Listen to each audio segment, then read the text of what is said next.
Malheureusement, comme à chaque fois qu'il y a une tension au Moyen-Orient, des gens s'en prennent aux Juifs en Allemagne, en France, en Autriche, au Daghestan et aux États-Unis, en considérant que les Juifs sont responsables de ce qui se passe dans la bande de Gaza. Comme d'autres considèrent que les Arabes de France sont responsables de ce qu'a fait le Hamas. Nous, nous disons non.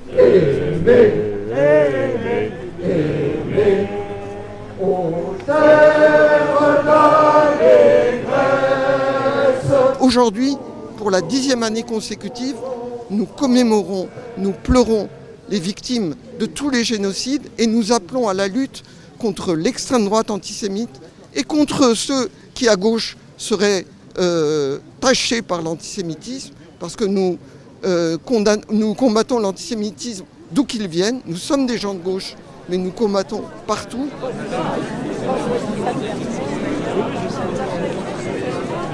Nous exigeons de M. Larcher et de Mme Braun-Pivet qu'ils disent clairement « nous ne voulons pas je ne vais pas défiler à leur côté ». C'est de la blague, ça.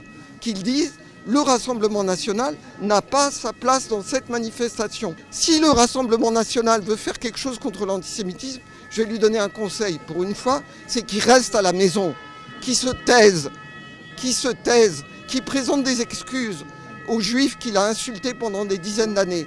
Le Rassemblement national, Marine Le Pen, Bardella n'ont jamais fait repentance sur ce que leur parti a fait comme dégâts pendant des dizaines d'années.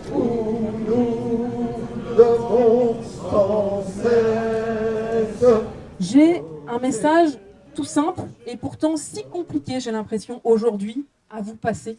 Nous avons besoin d'avoir une classe politique qui soit capable, dans le même temps, de condamner les attaques terroristes du Hamas, de condamner et d'exiger la libération des 220 otages israéliens, de condamner les bombardements à Gaza qui ont déjà fait 10 000 morts palestiniens et de demander un cessez-le-feu immédiat sans condition.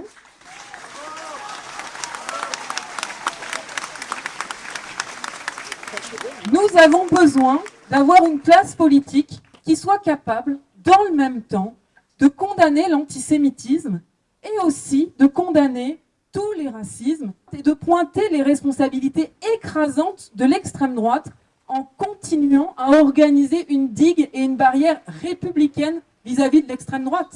Ce qui est gravissime dimanche, c'est que dimanche, cette manifestation va se transformer en opération massive de réhabilitation de l'extrême droite et de blanchiment de l'extrême droite.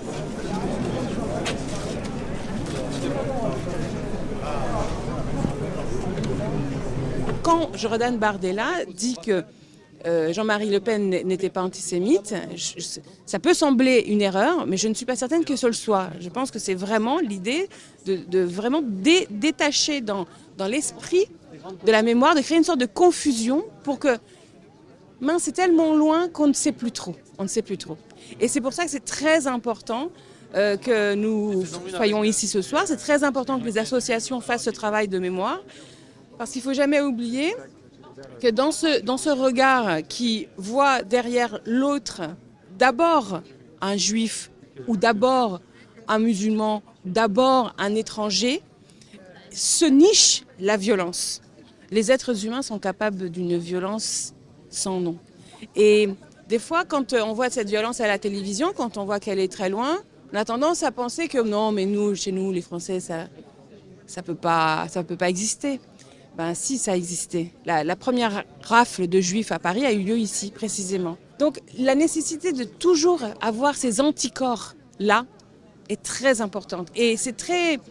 ça fait peur de voir que ces anticorps disparaissent. Et je pense que c'est très important, du coup, que nous soyons là pour les maintenir en vie, voire les réactiver. Il y a les menaces, les agressions, les insultes, même dans la rue, le harcèlement sexiste antisémite, La liste est longue. Au lycée, on apprend un peu que la Shoah, ça tombe comme ça d'un coup. On ne pense pas le processus de racialisation des Juifs.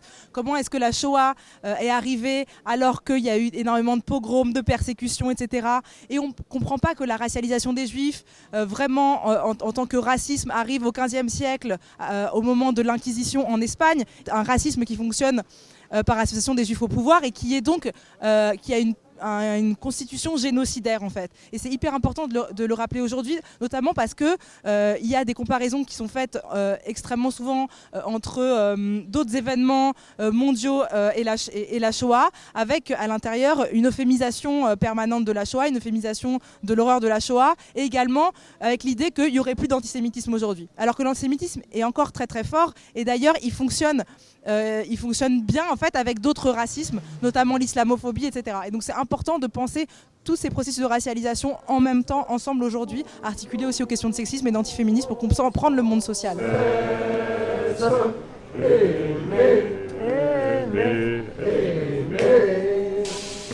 clôt ce rassemblement qui n'est que le début de notre travail commun à tous et à toutes